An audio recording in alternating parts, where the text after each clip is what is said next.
The house is dark. The street outside is silent. You look over at the clock, and the red numbers stare back at you. 3:08 a.m.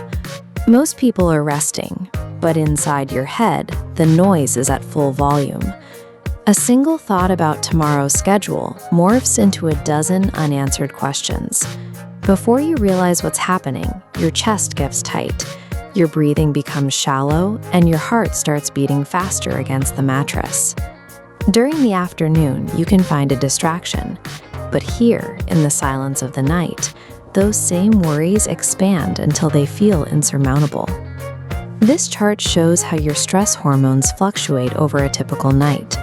Around 3 o'clock in the morning, these levels naturally spike, leaving your nervous system sensitive to every emotional trigger. When you wake up in the dark feeling terrified, your body is caught in a biological shift that amplifies fear. This is a physical response, separate from the strength of your faith. The common instinct is to bully yourself back to sleep. You squeeze your eyes shut and silently command your brain to stop thinking. Pushing those fears down is like trying to hold an inflated beach ball at the bottom of a pool. You can hold it under for a moment, but eventually the pressure becomes too much and it breaks the surface. Suppressing the fear ensures it will resurface louder and stronger later on. People have navigated this midnight dread for thousands of years. In Psalm 13, King David used a specific literary structure that follows the physical path out of panic. He begins with the raw sensation of being forgotten, speaks it aloud, and then moves toward a state of safety. David was practicing lament, a sacred channel for raw emotion. It is the deliberate choice to take your unpolished, honest fear and speak it directly to God instead of carrying it in isolation. Anxiety traps you in a cycle of asking, "What if?"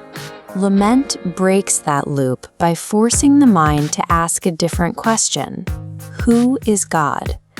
The Hebrew scriptures describe God's character using the word hesed, meaning his steadfast, covenant love.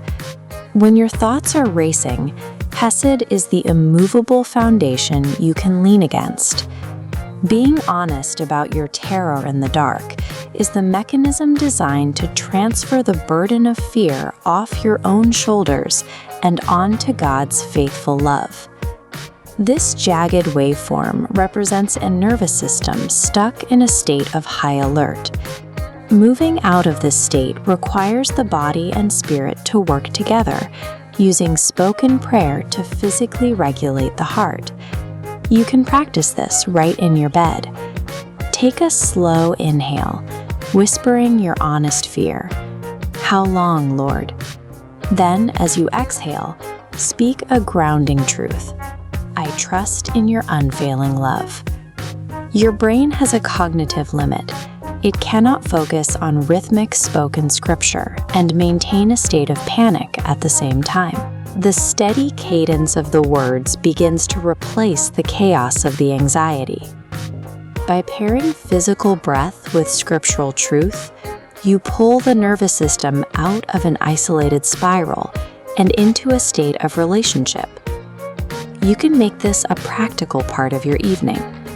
Before laying down, put your phone in another room. Take 3 slow breaths and slowly read a passage like Psalm 23. Give yourself time to absorb the words. Tell God exactly what is keeping you awake without editing yourself.